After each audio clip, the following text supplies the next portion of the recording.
बिस्मिल्लाहिर्रहमानिर्रहीम। Dear students, आज हम एक इम्पॉर्टेंट ऑर्गेनिक कन्वर्जन करने जा रहे हैं। उस कन्वर्जन का नाम है इथेनॉल टू बेंजीन।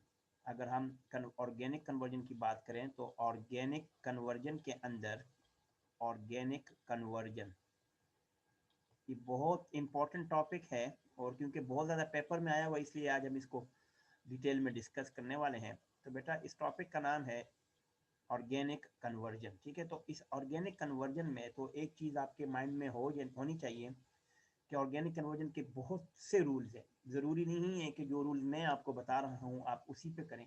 आपके पास जितने भी रूल्स आते हैं आप उससे कर सकते हैं। ठीक है, क्योंकि आपका टारगेट एटम सही होना चाहिए। ठीक है, तो ये भी बात आपके जहन में आनी चाहिए। ठीक है बेटा, तो पहली बात यह है कि आज हमारा जो टॉपिक है वो क्या है, वो ऑर्गेनिक कन्वर्जन है। तो ऑर्गेनिक कन्वर्जन में जो हमारा टारगेट एटम है वो क्या है और स्टार्ट कहाँ से करेंगे। तो सबसे पहले तो हमने इथेनॉल लेना है। आपने इथेनॉल से, इसको इथाइल अल्कोहल कहते हैं, इथेनॉल से आपने कन्वर्ट करना है।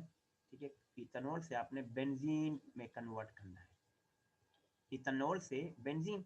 इथेनॉल का फार्मूला आप सबको पता है, C2H5OH, और बेंजीन का फार्मूला C6H6 है। ठीक है, तो ये तो हमारे पास हो गया इनका फार्मूला। अब इसको करने के लिए बेटा सबसे एक आसान चीज़ ये है कि इसके कुछ स्टेप्स हैं।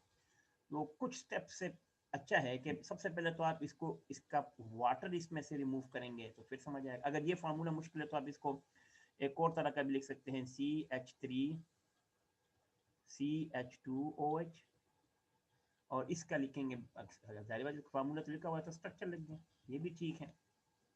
तो दोनों आपके लिए सही है। ठीक है, तो इसके कुछ स्टेप्स हैं, उस स्टेप को समझ लेते हैं। सबसे पहले तो हमने ये करना है कि ये इथेनॉल जो है, ठीक है, इथेनॉल, इसमें से वाटर रिमूव करना है। तो हमने इस स्टेप नंबर 1 में, ये अल्कोहल है बेटा, OH इसके अंदर नजर आ रहा है आपको बेटा, जब भी OH होगा तो ये अल्कोहल होगा, तो ये इथेनॉल है।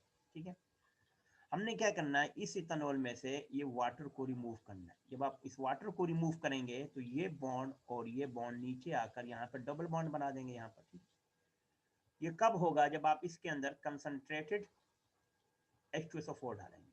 जब भी आप कंसंट्रेटेड H2SO4 डालेंगे और इसको हीट करेंगे, ये डेल्टा का मतलब क्या होता है, हीट, तो वाटर रिमूव हो जाएगा और यहाँ पर डबल बॉन्ड बन जाएगा। और जैसे ही डबल बॉन्ड बन जाएगा, इसका इसका फार्मूला बन जाएगा CH2 और CH2, यानी ईथीन बन जाएगा, प्लस वाटर इसमें से रिमूव हो गया। तो इसका मतलब क्या है कि इथेनॉल से एक और कन्वर्जन हो गई है, ईथीन कन्वर्ट हो गया। इथेनॉल से हमने बना लिया ईथीन। ठीक है, हमने इथेनॉल से एक और इम्पॉर्टेंट कन्वर्जन बना लिया, क्या, इथेनॉल से ईथीन बन गया।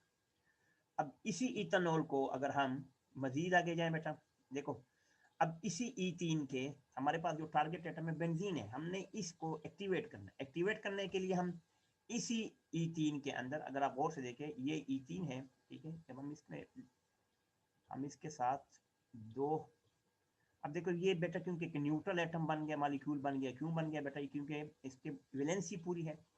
तो एक्टिवेट करने के लिए हमेशा ब्रोमीन का इस्तेमाल करेंगे, ब्रोमीन। ठीक है, ब्रोमीन क्या करेगा, ब्रोमीन जब भी इस्तेमाल करेंगे बेटा, CCl4 की मौजूदगी में रिएक्शन करता है, तो यहाँ से ये बॉन्ड ब्रेकअप होगा। मैं लिख देता हूँ, ये बॉन्ड ब्रेकअप हो जाएगा बेटा।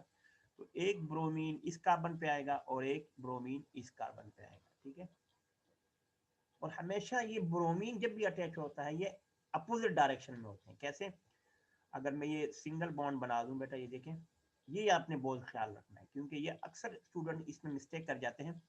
बेटा क्या मतलब, ब्रोमीन एक मैं ऊपर लगा रहा हूँ और एक नीचे लगा रहा हूँ। ठीक है, बाकी हाइड्रोजन जो है ना वो सेम है। हाइड्रोजन तो जहां जहां आप लगा दें बेशक इसका कोई फर्क नहीं पड़ता, ना भी लगाए कोई फर्क नहीं पड़ता। इससे जो प्रोडक्ट बना, अब इस तरह के प्रोडक्ट को कहते हैं 1,2 die bromo ethane. 1,2 die bromo di, ये आप थोड़ा सा डिफिकल्ट हो गया लेकिन वी नजर आ रहे हैं, ब्रोमो ईथेन। ठीक है बेटा, 1,2 डाई ब्रोमो ईथेन। अब इसको एक और नाम भी कहते हैं बेटा, इसको एंटी एडिशन कहते हैं। इसको कहते हैं एंटी एडिशन। क्यों एंटी एडिशन कहते हैं, इसलिए कहते हैं कि ये अपोजिट साइड पे, यानी इसका अब एडिशन तो हो रही है लेकिन ये एक इस साइड पे आया और एक नीचे आया, अपोजिट हो गया। ठीक, इसको एंटी एडिशन के नाम से भी कहा, ठीक है। अब बेटा जब आपके पास 1,2 डाइब्रोमो देखो E3 बन गया ना, E10 बन गया सॉरी, ठीक है, तो आपने ये ब्रोमीन और ब्रोमीन को रिमूव करने के लिए यहाँ ट्रिपल बॉन्ड आना चाहिए, ठीक है। तो ये कैसे आएगा, अब आपने इसको रिमूव करेंगे, तो रिमूव कैसे करेंगे, आपने इसी स्ट्रक्चर को बनाना है, ठीक है, इसी स्ट्रक्चर को दोबारा बनाए। आप स्टेप वाइज करेंगे तो आपको समझ आएगा। यहाँ पे मैं ब्रोमीन लिख रहा हूँ, ठीक है, जो हमारा, इसको हमने रिमूव करना है, ठीक है। और हाइड्रोजन को मैं ऐसे ही रख रहा हूँ क्योंकि हाइड्रोजन ना भी लिखे कोई फर्क नहीं पड़ता, ठीक है। जब भी आपने अल्कोहलिक KOH के साथ इसका रिएक्शन करेंगे तो ये ब्रोमीन हट जाएंगे, तो आपने इसके साथ बेटा किसके साथ रिएक्शन करना है, KOH, पोटाशियम हाइड्रोक्साइड। ये हमेशा अल्कोहलिक होगा, ठीक है बेटा, ये बस ये अक्सर बच्चे भूल जाते हैं रिएक्शन करने में। अब होगा क्या बेटा, यहाँ से आपके पास Br और यहाँ से आपके पास K, तो एक कार्बन से Br चला जाएगा और K, तो ये हो जाएगा KBr, ठीक है, प्लस यहां से देखो एक ब्रोमीन एक कार्बन से एक चला गया तो इनके साथ दो रह गए। अब यहां से तो कुछ भी नहीं गया, तो यहां से H जाएगा, यहां से H और यहां से OH, तो इससे बन जाएगा वाटर, ठीक है। तो यहाँ पे यहाँ ये वाला बॉन्ड यहाँ पे आ जाएगा और ये बॉन्ड यहाँ पे आ जाएगा, तो इससे 1 ब्रोमो E3 बनेगा, ठीक है। अगर मैं इसको प्रोडक्ट को लिखूं तो यहाँ से जो बना हमारे पास ये डबल बॉन्ड तो बन गया, यहाँ पे देखो एक बॉन्ड ऑलरेडी मौजूद है इस हाइड्रोजन के जाने से और Br के जाने से, यहाँ पे हो जाएगा डबल बॉन्ड जो कि मैंने बना दिया है।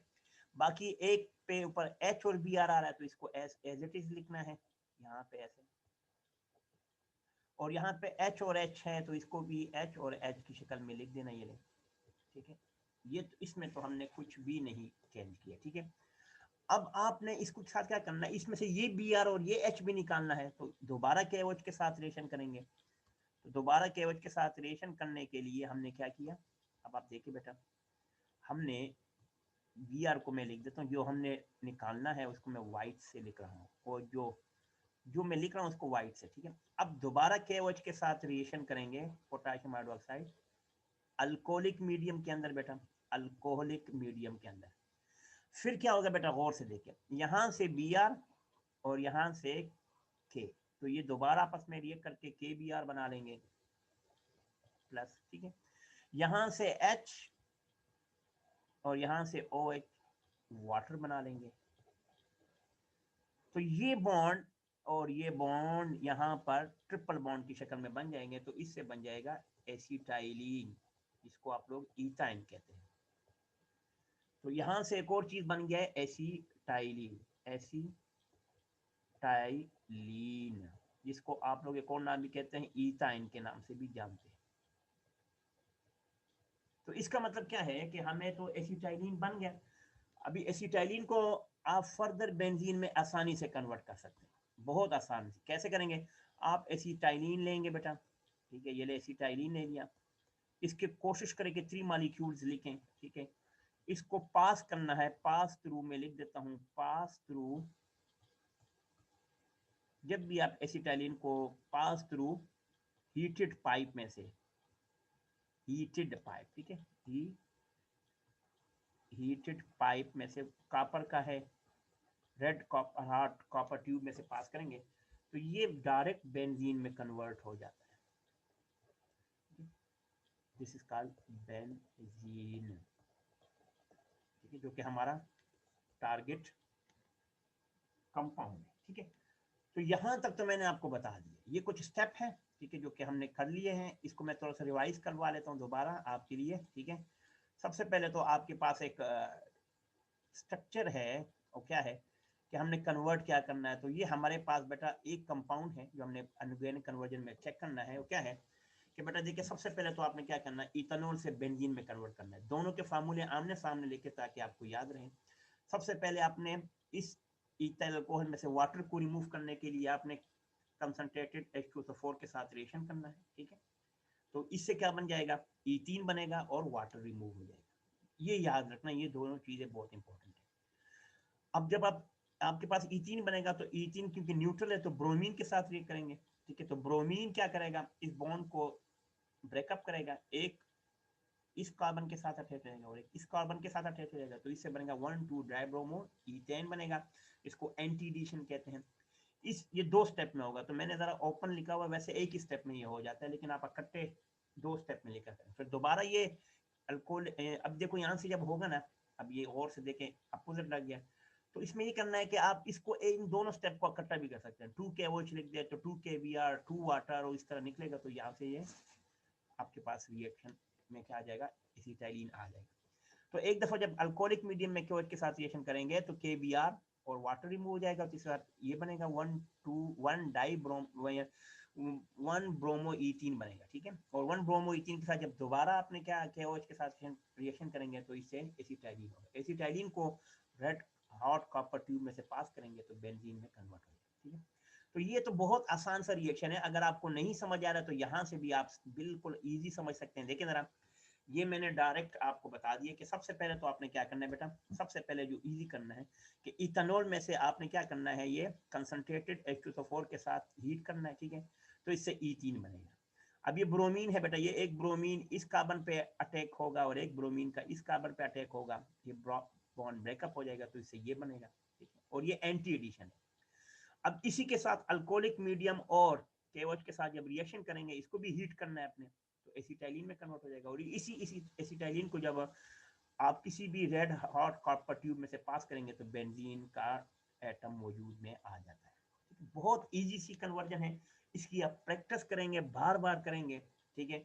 आपसे कोई पूछ सकता है कि ये कंसंट्रेटेड H2SO4 क्यों डाला, क्योंकि हमने ये वाटर रिमूव करना था। ये वाटर रिमूव करेंगे तो इससे H और इससे OH रिमूव हो जाएगा, तो यहाँ से आपके पास ईथीन भी आएगा। तो इस तरह की प्रैक्टिस करते रहें ताकि आपके पास जब भी एग्जाम में इथेनॉल टू बेंजीन है तो आपके पास एक आंसर हो, एक आपके पास वोकेबलरी हो इस ऑर्गेनिक कन्वर्जन की, और ये इजी से सॉल्व हो जाएगा। अपना बहुत ज़्यादा ख्याल रखिएगा। मजीद वीडियोस के लिए केमिस्ट्री विद DNA के साथ जुड़े रहिएगा। अस्सलाम वालेकुम रहमतुल्लाह।